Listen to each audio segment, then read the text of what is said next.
Hello, everyone. This is the Antimatter Games podcast, and I am your host, Chris Jagaris. Joining me, as always, Samantha, I wish I was a sexy wolf Jennings, and Sir Matthew Blake. Ooh, sir. I like it. This week, we got some news for you. We're not going to play any games, and a whole bunch of editorial stuff. So let's just talk about video games, shall we? Now, we have been streaming Dark Souls Remastered. That's Dark Souls 1. To be very specific, and I just thought I'd see what your guys' impressions are of it, and then also, seeing as this is a remaster and kind of an improvement over the original Dark Souls, which out of the FromSoftware catalog do you think is the best Souls formula? So let's talk about Dark Souls first. Who wants to go first? I think you should go, since Matt's kind of a veteran and it's your first experience with the game. Solid.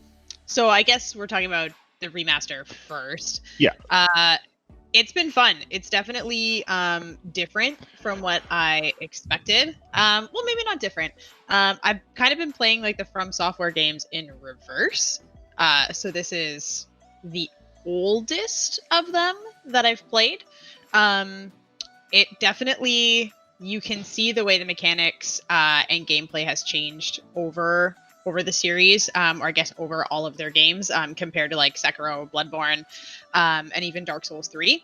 But it's been interesting. I can understand the appeal now, and more of the punishment genre, because I know like Bloodborne and Sekiro fall under that category too, but I never really found them that punishing, whereas this one is you die a lot and it's very, very confusing, and I think if I didn't have you guys running me through it, I would have nowhere to go. I'd still be sitting at Firelink.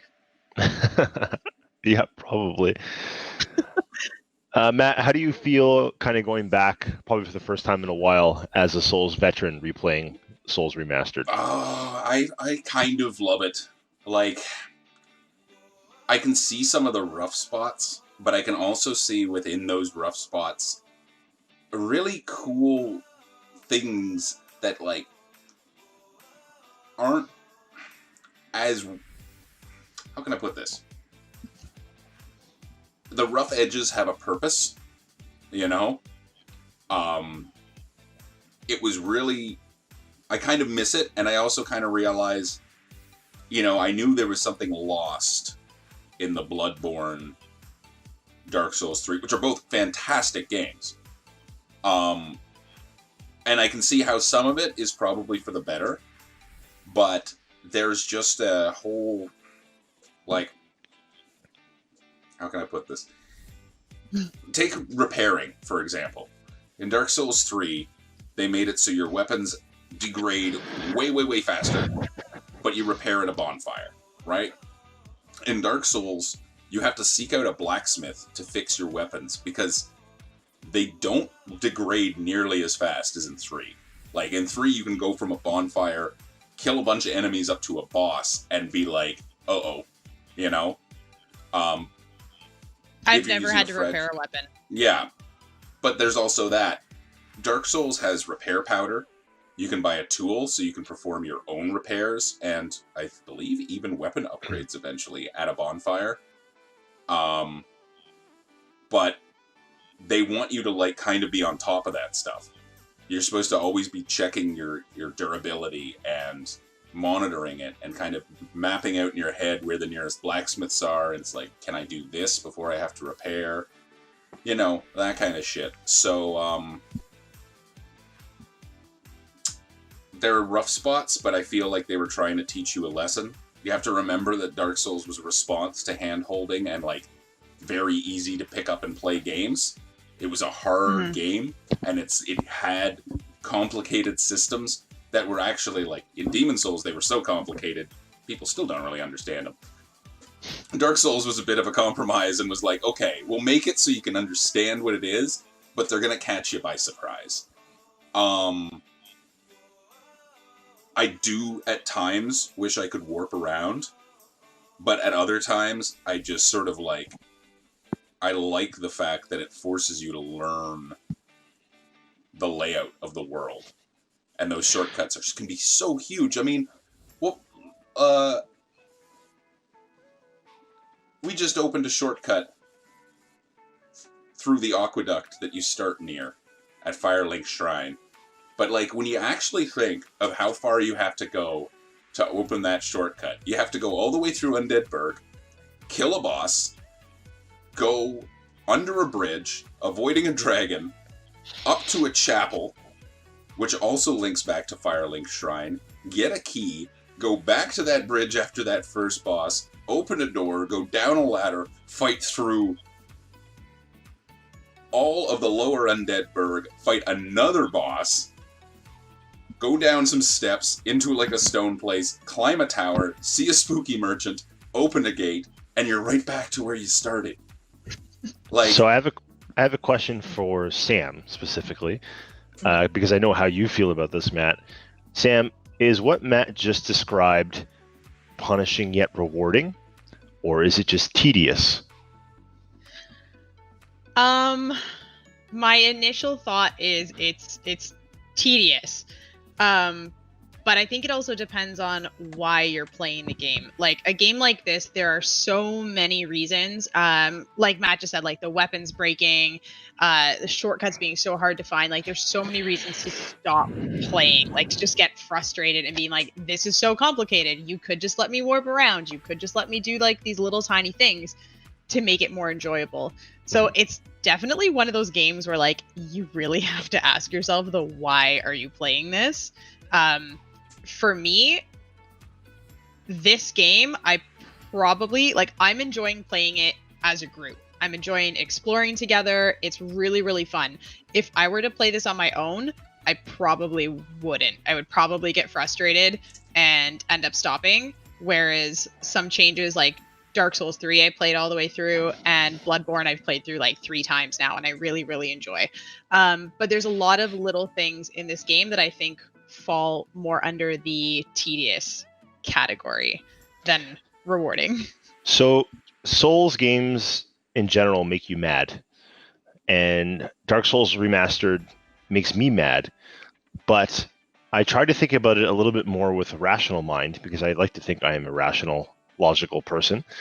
And I came to the conclusion that Dark Souls 1, at least, is better suited as a single-player game. I think a lot of my frustrations come from trying to play it multiplayer with you guys. So if I were just playing it as a solo player, I would just have to keep pushing forward, and then I would find another blacksmith, or I would kill Ornstein and Smo and have access to teleporting bonfires. But because we have to do things multiple times, because we have to backtrack, I don't think the game is made for that, and that's when it becomes very tedious and obtuse to have to run, basically retrace all of your progress to get back to a repair person or to get back to a bonfire or whatever. I'm glad you mentioned that, and it's worth noting that when Dark Souls came out, you couldn't co-op it. The game was not designed for that. The game was basically designed to be single player, with the exception of invasions and being a phantom and summoning phantoms, which were designed to be strangers. I have very frustrating memories of playing this game on the PS3 with Mark, and us setting up our PS3s, and we would hide summon signs like under barrels and out of the way places where only we would know to look for them, and trying desperately just to summon each other.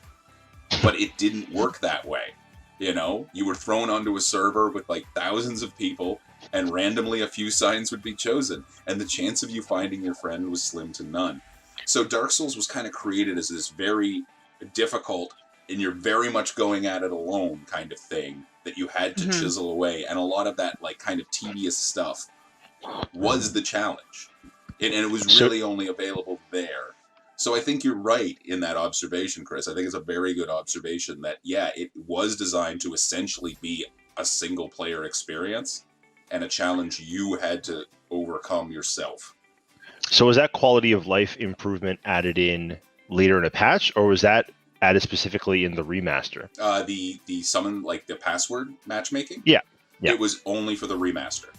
Okay. It's a remaster exclusive thing because they did it in Bloodborne, and it was a hit. So they continued it on in 3, and they retroactively put it in the remaster of 1. But it was not originally designed to have that feature. So it's understandable that it's a little eh. Sam, you had something to say? Just no, those are both really good points, and I think after we maybe some of the tediousness of it comes from exactly that, trying to play it multiplayer and also trying to stream it, so keeping it like fast-paced when it is not exactly a multiplayer fast-paced game. I would say the 30 to 35 minutes I played last night after we stopped streaming, and I was just playing on my own and exploring, was probably the most, I don't want to say not the most enjoyment I got of the game, but like I felt like I was actually playing it properly. I was in an area that like I hadn't been in before. I had no idea where I was going. I had to actually like learn where the enemies were, pattern out how I was going to take them out, actually explore, actually try and like find my way through these things. Found a bunch of items, found a bunch of different like weapon upgrades and like armor upgrades. And it was like the first time where I was like, oh, I actually did this whole area on my own. Almost made it to the next bonfire. And they got killed right at the end. But yeah, I think Dark Souls maybe less tedious in context of trying to keep it fast when that is not the intention of the game. So we're just playing it wrong. That's why it feels tedious. Kind of, but like, yeah, we're playing it as best we can for stream. Like, the other thing is, when I was playing it for the first time, and I had got to this point, there had been several points along the way where I would grind. Like, I would just leave the bonfire, go out, kill a shit ton of enemies, come back to a bonfire, rinse and repeat. Because I wanted the souls, I wanted the levels, I wanted to get items. You know, like, some people sell some shit, but it's pretty expensive. So, like, grinding is something we're really not doing. We're just kind of trying to push forward. Yeah. So, sorry, go ahead, Matt, finish that. And that led to, like, the other night when Chris and I were playing on our own, we got to a point where, like, our primary weapons broke for all intents and purposes. But it was so far to go back, and we wanted to keep playing together, that we downgraded our weapons. Like, we just both picked backup weapons, and then we fought the Gaping Dragon, and we were doing, like, almost no damage to him. Like, I don't know if you remember that, Chris, but we had one go at him where we fought him for, like, 15 minutes and didn't even get a quarter of his bar. Like... Yeah. So I would say, the last thing I'm going to say on it is, like, if you guys want to, like, level up a bit or explore or whatever... like what you were doing, do what Sam did the other night, and if you want the real, authentic experience, take the password off. Crush a Humanity, look for a randos summon sign, and summon a random person. And enjoy the fact that there's no in-game communication, unless they patch that in as well. So some random person's going to come into your game, and they're going to do some stuff. They can't hurt you. You know, that was just part of the mystery. It was this big... nebulous evil game that it was a little tedious, and it punished you for trying to play it, but the whole thing was, this is Dark Souls. The tagline was prepare to die. You bought that game to beat it, to say I beat Dark Souls. So my second question is, and I guess we'll do this each individually because it's probably a very personal thing, is what do you guys think is the best version of that Souls formula? So going between Demon Souls, Dark Souls 1, 2, 3, Bloodborne, and Sekiro, essentially. Because they're all very, very similar. I would say Sekiro is the most different, but you still have bonfires, essentially. You still have Estus flasks, essentially. You still have the same style of combat. You still have parry mechanics and dodges and so on and so forth. So same types of boss encounters. So which one do you guys think? Whoever wants to go first. I think it's a trick question. I can't actually decide. So, Sam, you can go. In terms of the best version of it, I know for me the most enjoyable one has been Bloodborne.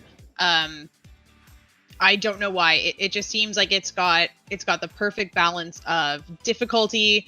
It is punishing, but you can also get good at it, and you can have a lot of fun with it.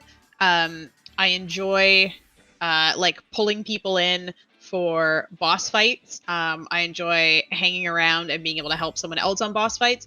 But other than that, it's a game that for the most part I can get through on my own. Whereas when we've been playing like Dark Souls 3, I've pretty much needed someone there the entire time with me, like even in between bosses, just getting from boss to boss. Whereas Bloodborne, I can enjoy it single player very well, and just call people when we need it. That is one thing that I kind of missed during Sekiro. I loved Sekiro, but I like the multiplayer aspect. I like being able to pull people in and like fight bosses together and then help people fight bosses. So that part's really cool. I would say Bloodborne, but in terms of what the games are supposed to be, if they're supposed to be really, really hard, then probably Dark Souls 3. But I like Bloodborne best. Matt, if you can't tell me like which one you think is the best, tell me which one is your favorite of the bunch. Well, I can tell you what I like the most about each one. Sure, go for it. Yeah. And I guess I'll do one good thing and one bad thing for each one. Demon Souls, I liked. First of all, there's something. It was the first Souls game I played. I played it before there were any other Souls games. So like, Demon Souls created it. Basically, they said, "Hey, we're gonna make this really difficult game." And the other thing I liked about it is it was so obtuse. Like, it was just so nebulous and weird. People still don't understand exactly how world tendency worked and how everything affected that. We know what the different tendencies were and how they'd affect drop rates, but how they were actually designed and just some of the things. But Demon Souls was also, in a lot of ways, kind of broken. Like, I realized with a certain build, and if I went through the game in a certain order, I could get this thing. And the loot, like the armor and weapons, were fairly limited compared to other ones. So, you know, if you made this kind of build, there was like this weapon, basically.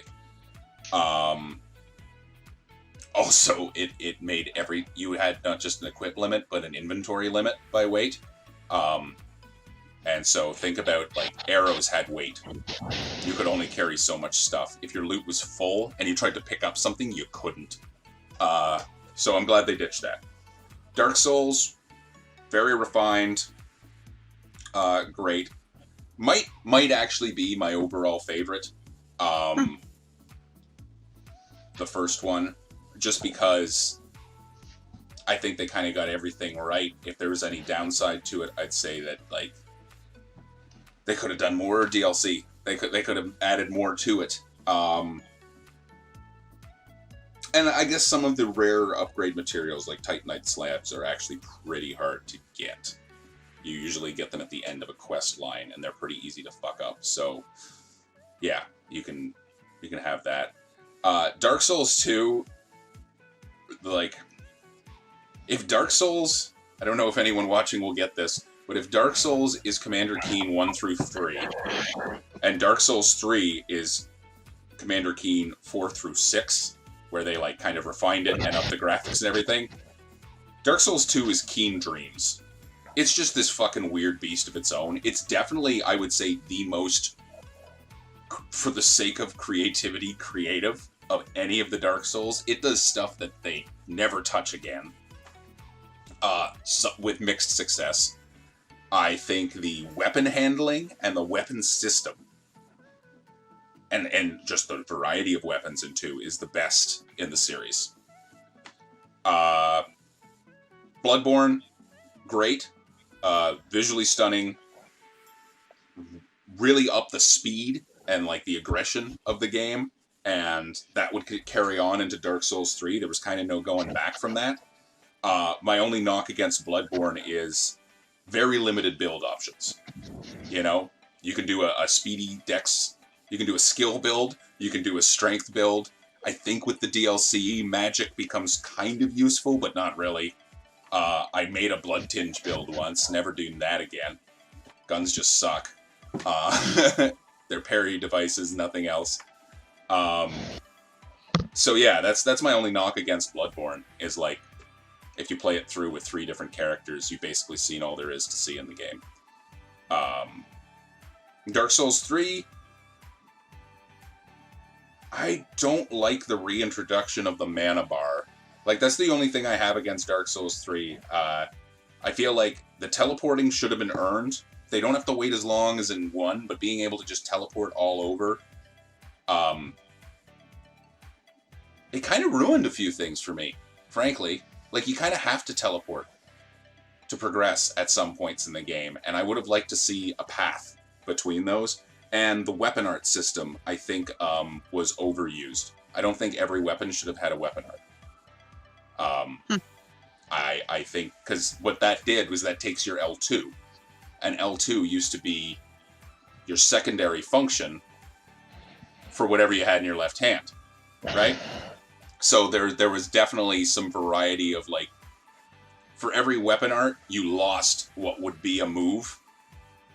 And, you know, like, the Drake Sword in the first Dark Souls has essentially a weapon art, right? If you two-hand it and do a power attack, you shoot, like, a thing.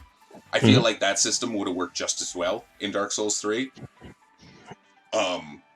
But something that didn't continue from 2 was Power Stance. And the idea that if you have 2 of the same weapon, if you hold down triangle instead of one-handing, you know, you could, like, one-hand this one, or you could, two-hand this one, or you could two-hand this one, or you could, like, set up and you, like, get this new stance where, like, every time you attack, you hit with both, with light and heavy attacks. And I thought that was a really cool system. So, like, yeah. And that's, I don't even consider Sekiro really a Souls game. Like, it's very, very close, but, yeah, it's a fun single-player game, but there's like 0 replay value. You don't really make a character. Okay. So. And before we move on, I guess just myself, I think I'll probably go with Bloodborne as well. It has most things. It has everything that makes Dark Souls 3 good, and it has everything essentially that Dark Souls 1 and 2 and Demon Souls don't have. And it's actually funny to me, Matt, because of the order that you went into. I don't usually think of them that way. But it's funny that Bloodborne came after Dark Souls 2, and they were like, my God, they're so different. Yeah, you know? I didn't realize that. The way they look, the way they play, just everything. But that was their next game. And like, whew. Well, actually, knocked it out of the park. If you take it from the Miyazaki angle, Bloodborne actually came after Dark Souls. He was working on Bloodborne, so that's why he took a step back from 2, which is why 2 is so weirdly different. Yeah. Oh, you know what I did like about 2? I forgot to mention. There was a tiny soapstone you could get, and you put down a tiny summon sign. And these things were great for the more challenging parts of the game, because then you get summoned as, like, I can't remember what they called it. Like a shade. You aren't a phantom, you're just a shade. And you go into someone's game, and you can kill a certain number of enemies. And then you've successfully completed your help. So it was like a little mini help, and you could actually do it in areas where the boss had been defeated. Like, you could summon shades, even if you'd killed the boss, for particularly tough enemies or, like, optional areas. But it was great for getting humanity back, because you could just put your little sign down, go into someone's world, run ahead of them, kill a few enemies, success complete. In a couple of minutes, you're back in your world, and now you're human again, because you completed that. It had the same sort of reward as actually beating a boss, though you get less souls. Yeah. Neat system. All right, moving on to The Last of Us Part 2. Came out yesterday. And I picked it up, and I've been playing it, and I streamed it a bunch last night. And I just wanted to go over my initial impressions of the game. Sam hung out with me on mic, so she watched the first few hours of the game. I know there is a difference between playing and watching it, but I think she's going to be able to speak on most of the points that I'm going to bring up. So I played the first Last of Us.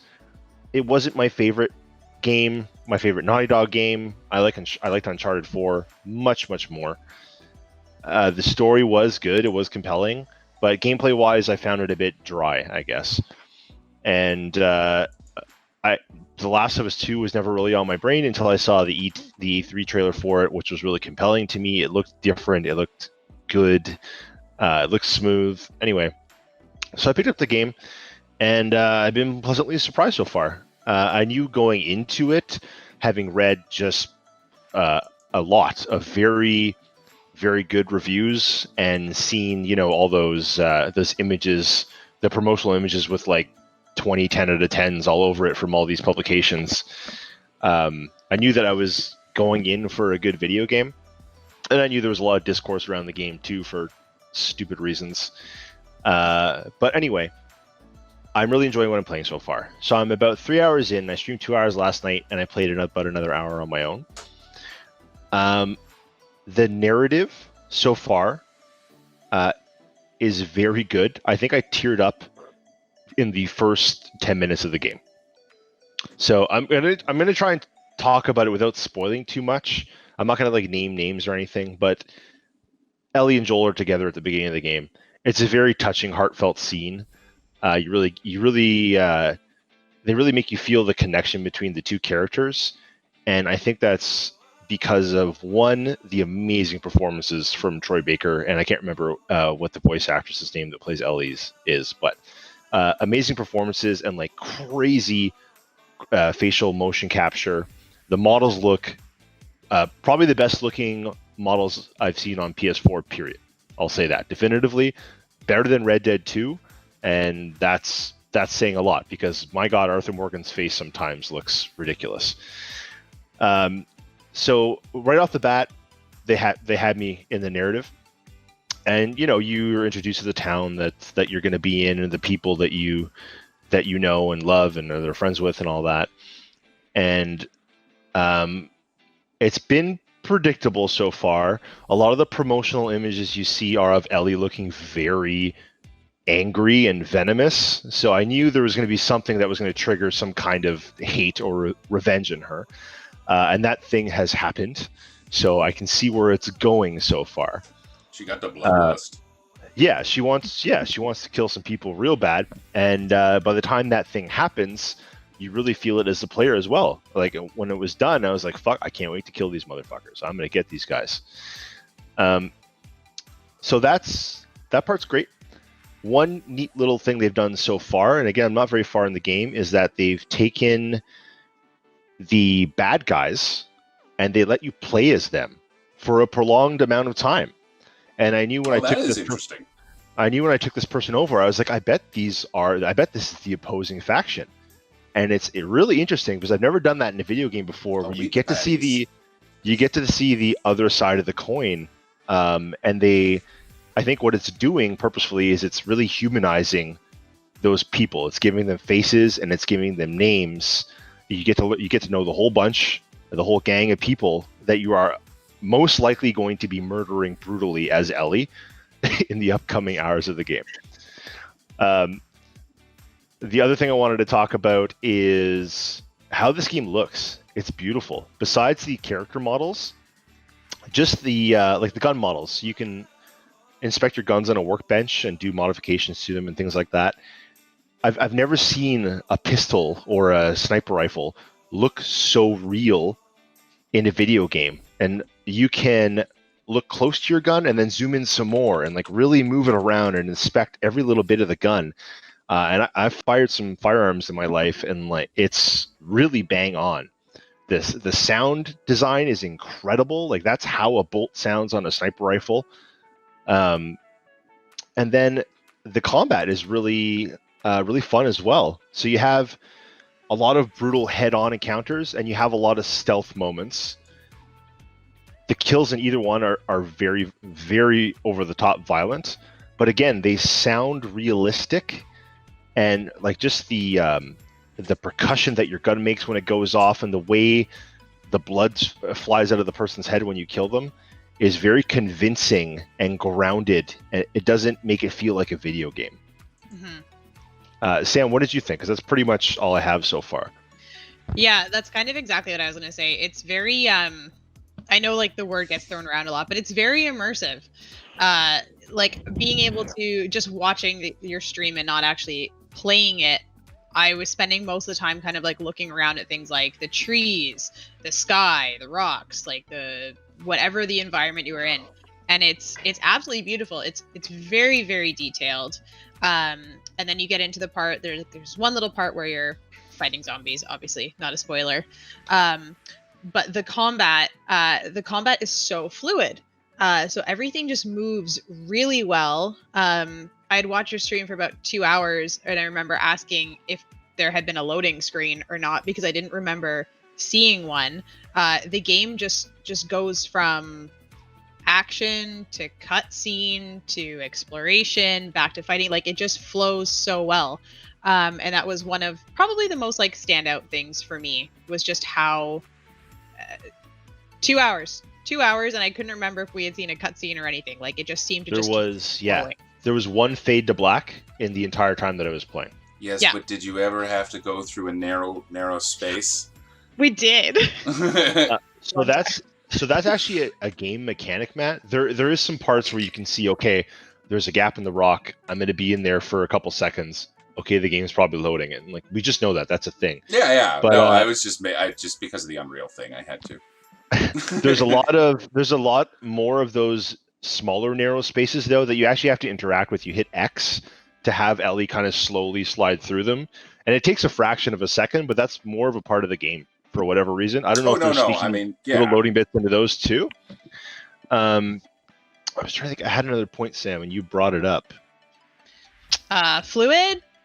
Yeah, so that was one thing, is the melee combat. You press L1 to do a dodge, right? When what are they called? Not lickers, runners. When the runners are trying to, the runners are trying to get you. So you press L1 to dodge, but the way they've done it, the animation, it doesn't feel like I'm hitting a dodge button at all. It looks like I'm watching a smooth QuickTime event when my character like moves under their punch, and then when I hit square to attack, it's so fluid that it feels really natural and not like I'm putting in button prompts, which is, again, helps with the immersion and the whole overall feel of the game. Yeah, and like playing just playing Dark Souls right after, little things like when you go around behind someone and visceral them, like when you go behind, if you hit the button and they're not like quite lined up, it'll turn them. Like, it'll turn them, and that always happens in video games. Whereas like I didn't see any of that. It didn't matter like if you were kind of off to the side when you dodged to the side. Your character didn't like snap back to where it was so that you could do that fight animation. Yeah, it was just like very intuitive and very fluid and super cool. Yeah, so I'm excited to see the rest of the game, and I can't wait to give. That's probably the last time I'll talk about The Last of Us until I'm done. Then I'll give my actual, little mini review here. So let's all stay a while and listen. A bunch of news this week. Star Wars Squadrons leaks. A new Star Wars game from EA. It's confirmed a few days later, and then at the EA Play event, they showed actual gameplay, which I was surprised by. This looks awesome. When I saw the initial... first of all, I was really hesitant because EA's fucked Star Wars up a lot. Yeah. And then we saw the CG trailer, and I was like, all right, it's CG. And really, the trailer just showed me this is more Star Wars. We're going to be fighting in space. Again, I wasn't excited. It wasn't until I saw the gameplay and like the developers talking about it that I was like, holy shit, this is going to be like a hard fight, like fighter sim, where you're going to need like a flight stick and stuff. And that's very exciting. I am excited about that. Matt, how do you feel about that? I am ecstatic. I have very fond childhood memories of playing X-Wing and TIE Fighter.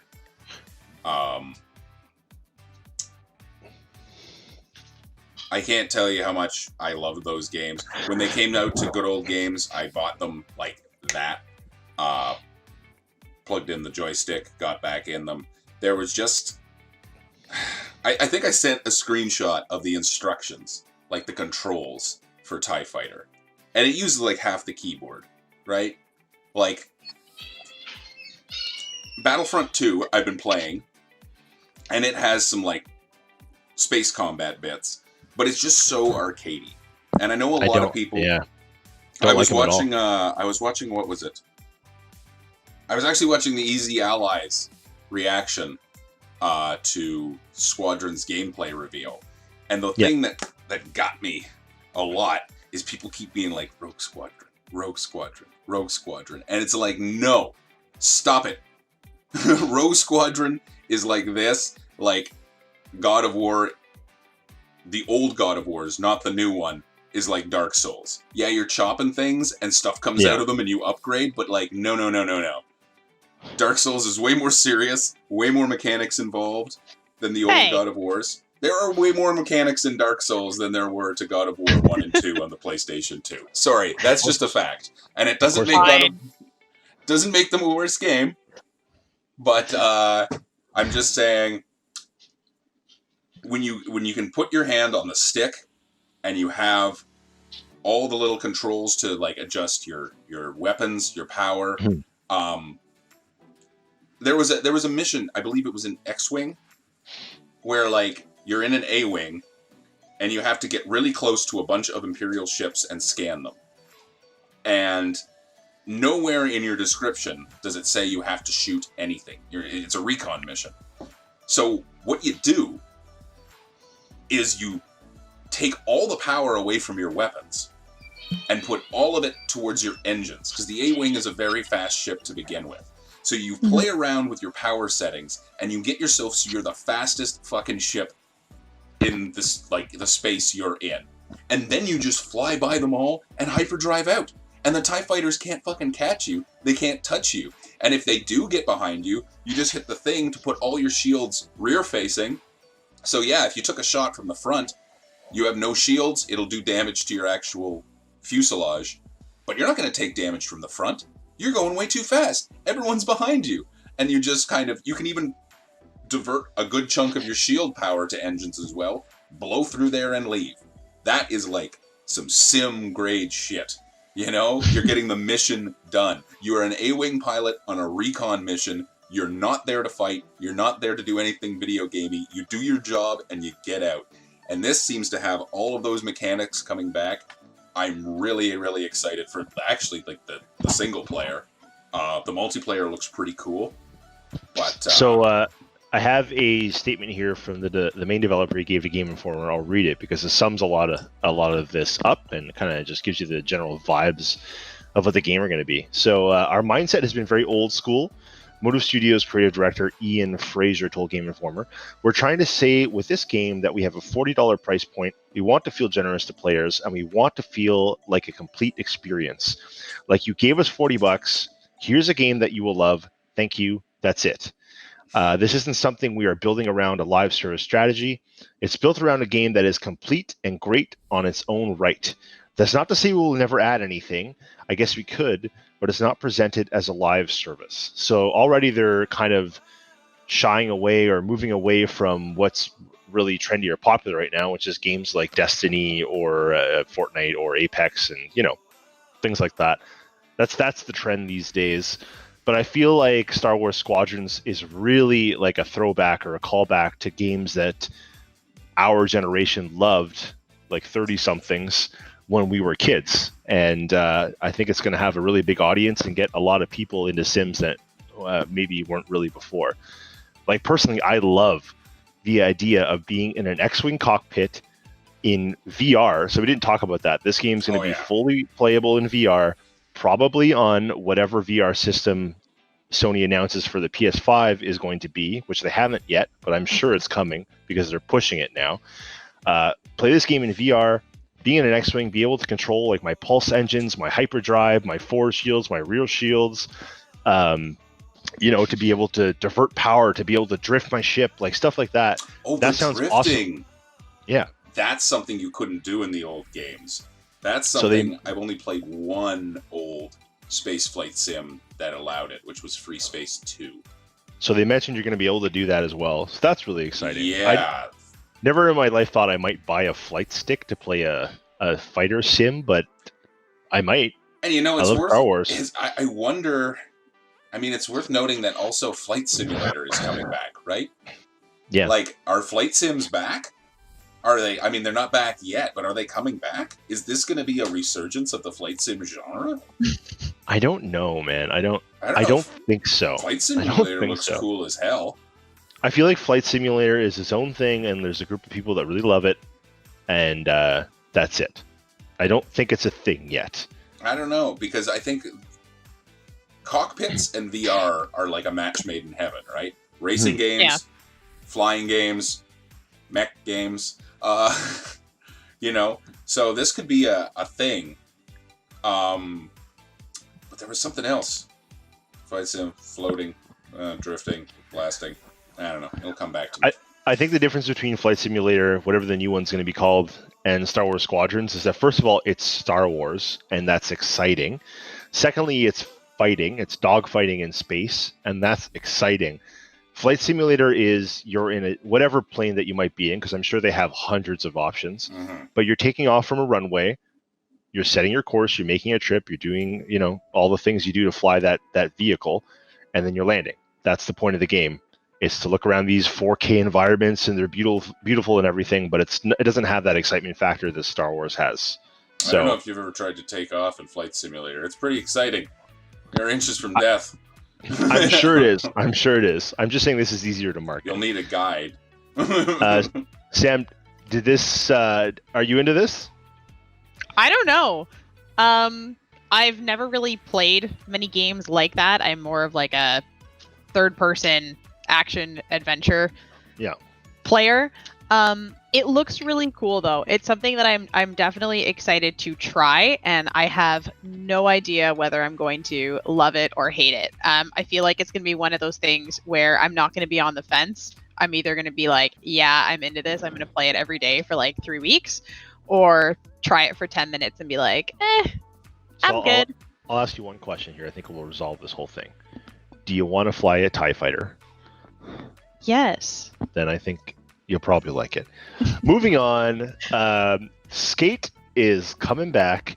So the EA Play event happened, I think it was this Thursday past, and they dropped Skate on us, and people have been screaming for Skate for years. It's been out of the loop for a long time, and they had the main developer on there, and he basically just said, "Hey, we're making Skate again." They didn't say this is Skate 4 or what it's going to be called. They just said they're going to be developing a Skate game. We didn't see a title. We didn't see a trailer. Nothing. So I'm sure this is probably a couple of years away.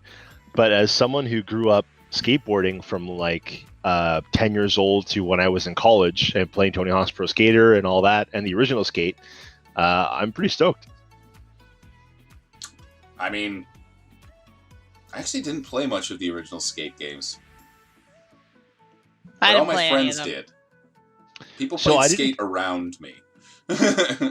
So I didn't play 2 or 3 very much, but I really, really liked 1.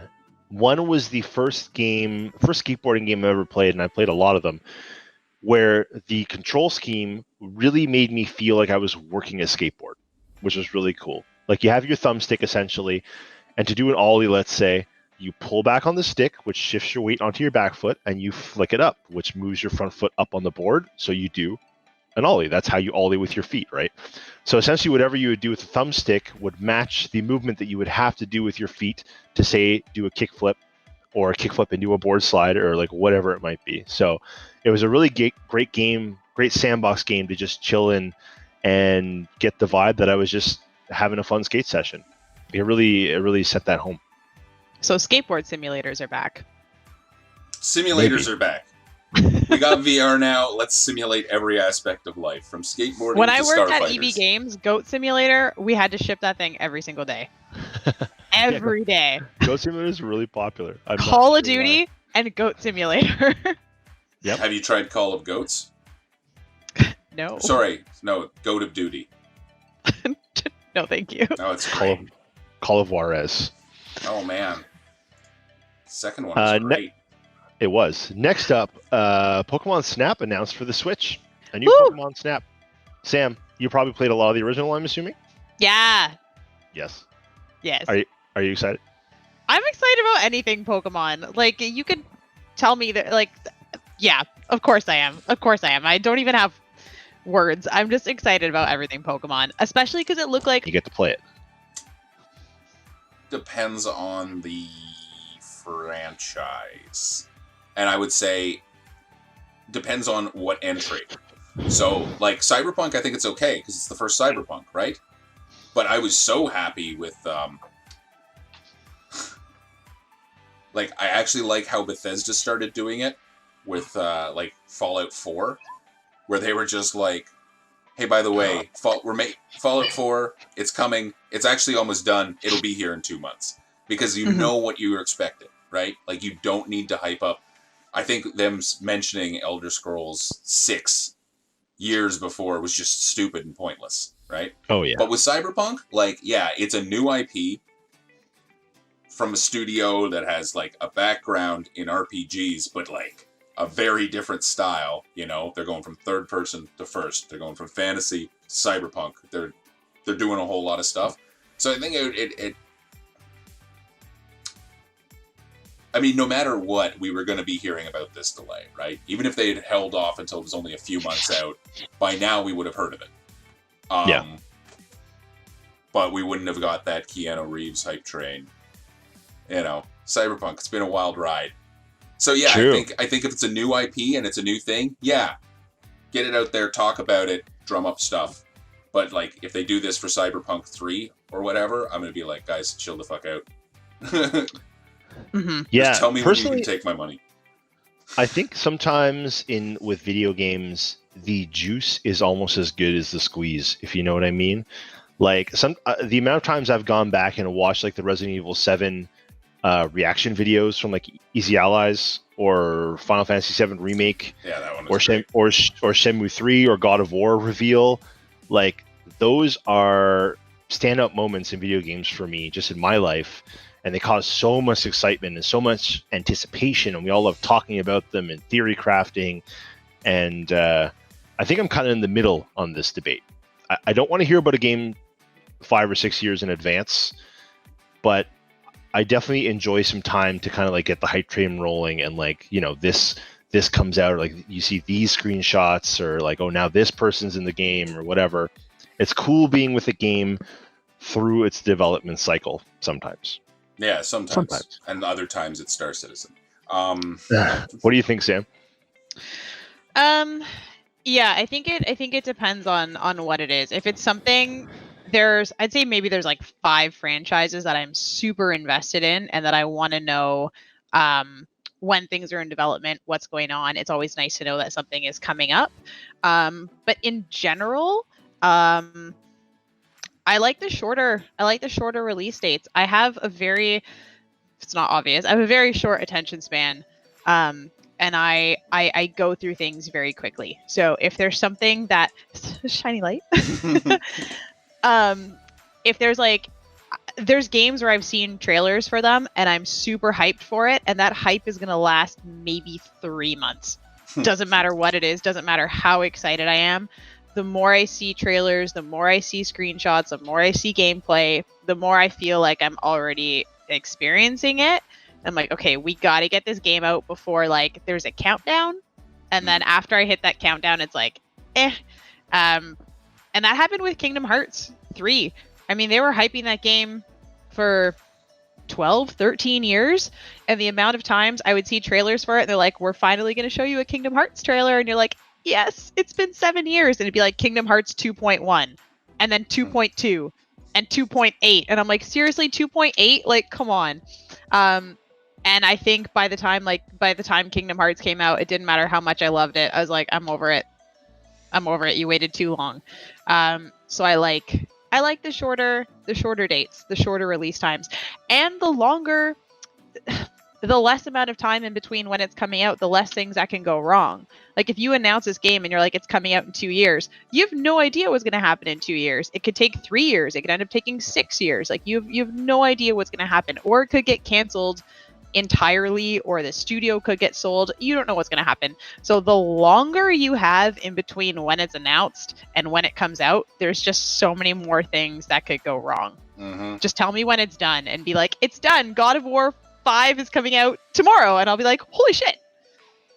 It happens sometimes. I do like when the run is so long for something you want that you forget about it entirely, and they like chill. Like they announce it initially and you get excited, and then you forget it even exists a few months later, and then you continue to forget, and then they're like, hey, this is going to come out soon, and you go, oh shit, that's right, I was looking forward to that. That's kind of cool. The other thing is there's so much going on. There are so many good games now, right? And so like I don't really like looking forward to anything that much. I've become kind of like not easily excited. I like there's so much going on right now, like Cyberpunk delayed, whatever. Like I've got enough games to keep me busy until November, and there's going to be more coming out. So, you know, I'll get excited when I'm playing it. I don't get very excited. Yeah. I hear you can craft your dong. I love getting excited about things, and I love looking forward to stuff, but I find more often than not, things get canceled or delayed or changed, and then my expectation is not met, and then I get upset about something before it happens, whereas if I didn't have that expectation, I wouldn't have anything to be upset about. Like if I didn't think Cyberpunk was coming out until November anyways, I wouldn't be upset that it was delayed if I didn't know when it was supposed to be coming out regardless. Yeah, and like Cyberpunk is pretty safe because I don't think anything is going to come out and do what Cyberpunk did better. But this actually just reminded me of also long things. Dragon Age Inquisition. Was a pretty exciting concept. They had some pretty cool ideas, but before I could play it, I don't know the exact release dates. I might be wrong. But before I could play Dragon Age Inquisition, I played The Witcher 3. And I don't know what order they released in, but I do know that if I had played Dragon Age Inquisition before The Witcher 3, I probably would have enjoyed it a lot more. But something else came out and did a big fantasy adventure way, way better. And like, I was genuinely excited for Dragon Age Inquisition, but when I finally got my hands on it, I think I played it for like 3 hours and put it down and never, ever played it again. Yeah, that was me with Red Dead Redemption 2 and Assassin's Creed Odyssey. I had the itch for open world games after I finished Red Dead 2. I started Odyssey and I was like, this horse looks and feels like shit compared to Arthur Morgan's horse. These models don't look good when they talk. Like it just didn't hold up to the Rockstar standard, and I dropped it because of that. I dropped it because of that. Nice fucking model. Yeah, it doesn't take much. I think my favorite way to do it is kind of what Resident Evil 2 Remake did. Is they had a video out of nowhere because there's a lot of like push for it on the internet. A video of one of the Capcom developers standing in front of a RPG sign, and he just said, "We do it," and that was the video. And then we were like, "Okay, they're making Resident Evil 2 Remake," and then we didn't hear anything for like 2 fucking years, nothing, not a word. And then boom, trailer at E3, and the game was out like 4 months later. Yeah, that's it, or 5 months later, done. Yeah. No muss, no fuss. All right, last one on Stay a While and Listen. This one's kind of a big whoop, little whoop, but Crash Bandicoot 4, It's About Time, also leaks and is confirmed a few days later by Sony. Do we care about Crash Bandicoot? I will have to get back to you on that, because you know what? It's been a long time since I played Crash Bandicoot. I do have the remaster in my Steam library. But I got that and Spyro at the same time, and I started with Spyro. And then I got I think I'm almost done the first Spyro, but then I got kind of burnt out because the first Spyro was pretty simple. It was not very challenging either. So this is the first Crash Bandicoot. I think the first Crash Bandicoot is probably pretty challenging. If memory serves... Not in a good way. Not in a this is exciting or rewarding way. Like in a broken way. Okay. I think they fixed some of that. Anyways, no, I played it. Crash Bandicoot, demanding platformer. What is 4 going to be? Is it going to be in the same gameplay style, or are they going to make it kind of like open world ish, like kind of, you know, like how Mario and other platformers now are, where they kind of have bigger environments with a little bit of exploration, you know? All we have to go on right now is just box art. That's what leaked, and Sony said, yes, that's real, and there hasn't been a trailer or anything like that. So I'm assuming this is a new Crash Bandicoot game, not a remaster or anything like that. I mean, you know who makes Crash Bandicoot, right? Oh, Naughty Dog. Yeah. I So, don't think it's being made by Naughty Dog. that I don't would think be so. disappointing. Yeah. Yeah. Apparently, I there's feel not. like, Sorry, go ahead. I feel like that would be the perfect thing for the people at Naughty Dog to work on after The Last of Us Part 2, which is all like brutal and like visceral and all this. And they're like, you know what? We need a break. We need to just sort of shake it out. Yeah, shake it out. Let's just make a Crash Bandicoot. Let's just make a fun, a goofy, colorful game. I think it could be cool. Like, it really, yeah. It could be great. Let me put it that way. It could be great, and it could be trash. You know? Yeah. I want it to be great. Classic franchise there. Should do it justice, but you know, Sonic's a classic franchise too, and yeah, Sonic hasn't been good for a long time. I never really played any Crash. No, okay. I did when I was a kid. I played a bunch, and I played Crash Team Racing a lot too with my friends back then. Oh, that's a lie. I played the demo on Spyro. Nice. And that's it. That's old school. All right, I got a question for you guys. Remakes are a hot topic lately. We're getting tons of remakes. Most of them are pretty damn good. So my question is, does remaking a game with quality of life improvements, changes in the narrative that could come in the form of story beats or content that's added or taken away from the original, essentially ruin or like besmirch the memory of the original game?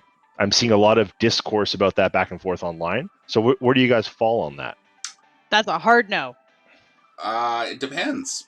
Ruin is pretty strong, but does it dishonor the memory? You know? Depends. We kind of touched on this a little bit in previous podcasts when with the Resident Evil 3 remake. Whereas it's a perfect example. It does a lot of that stuff. It leaves stuff out, adds stuff. And Resident Evil 2 did the same thing, but I feel like I don't think it ruins it, but I do think that it could be better, you know? Like, there's no way you could convince me, despite how much playtime and how much more there was to Resident Evil 3 than I thought when I commented on this. If they had included the clock tower and the choice system and kept everything else the same, that would be a better game than the one you got, right? Like, it would just have more. It would just be better, right? For sure. But so the question is, does it diminish the original Resident Evil 3? No, it doesn't, because the original is always there. You can always go back. However, something interesting that got brought up this podcast, they added a quality of life feature to Dark Souls Remastered, which allowed you to play it co-op. But as we've learned, that's not exactly the way it was designed, and it's actually adding some tedium. And when Sam played it without the co-op feature that was added as a quality of life, she had a better time than the co-op experience. So it can actually enhance it. At the same time, the Command & Conquer remaster added some quality of life, like control things to it that absolutely makes it just clear cut better, right? Mm-hmm. Like in the original Command & Conquer, you both selected your units and gave your orders with the left mouse button, which meant if you were controlling a bunch of soldiers and you went to click on something else and missed, you would tell all your soldiers to go there instead of selecting the unit that you wanted. They just added the ability to make left mouse select, right mouse is order, like all RTS are now. Did not ruin the original. That's just a straight up feature. But playing around with the content itself, or adding ways to approach the game that were not factored in without addressing that, you know? I think ruin the original, but it might misrepresent the original. You know what I mean? Yeah. Like, people might come in and get a completely different experience. And Would that be bad though? Let's say in the case of Demon Souls remake, would it be bad if people came in and had a completely different experience from a game that was essentially broken at launch when it came out on the original system? I mean, I would disagree that it was broken. There are, like, some things that could have been smoother, but, like, I beat Demon Souls. I didn't get stuck. I didn't hit a point of non-progression. If they took the hard edges out of Demon Souls and made it more, they kept all of the same quests, the same weapons, the same enemies, the same level designs, made it look really pretty and nice, but made it more akin to what Dark Souls 3 is as far as playability. I mean, if they do it on both ends, like, if the enemies move and act the same way they do in Demon Souls, but you move as fast as you do in Dark Souls 3, you're basically cheating. And if Demon Souls was the hardest in the series, if it cannot still be considered the hardest in the series, yeah, you have done a disservice to this game, because what you've really done is just slapped a Demon Souls coat of paint on Dark Souls 3 and said, there, now you know what Demon Souls is. And you don't. You just don't. Did you ever see the RoboCop remake? No, I avoided it like the plague. Exactly. But you know what? It has the same beats, and it was way more accessible.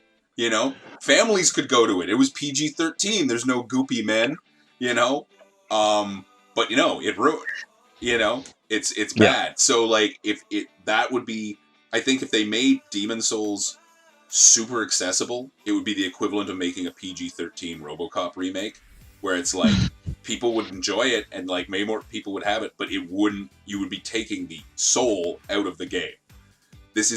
Demon Souls is supposed to be an oppressive, fuck you difficult game, and I think they can speed it up, and they can make it more responsive, and they can make it like that, but if they speed up the character, they gotta speed up the monsters.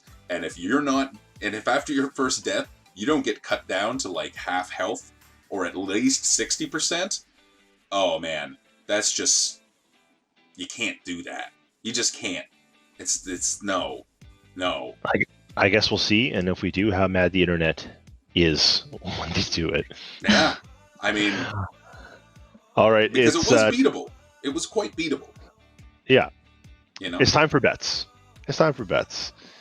Last week, we bet on how long it would be from the beginning of The Last of Us Part 2. So when you hit start, right when that first screen pops up, to when you got control of Ellie.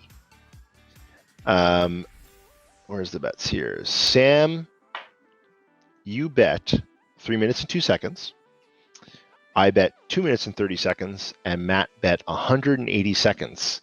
The actual time that it takes you to get control of Ellie in the game is 16 minutes and 57 seconds, as Joel is the first person that you play with, which makes Sam the winner with the high bet. Yep. So she'll get to close us out with an epic quote. But next week's bet, we got to discuss first. So Star Wars Squadrons gameplay trailer was revealed the other day. How many views will it have on YouTube this time next week? Sam? 4.3 million. Matthew? Oh, no, wait. 2.6 million. My bet is 4 million. Ooh. We're all pretty close again. I should have bet 10 million or something. All right, Sam, you get the honor to close the podcast. I'm Commander Shepard, and this is my favorite podcast on the Citadel. Bye, everybody. Bye. Bye!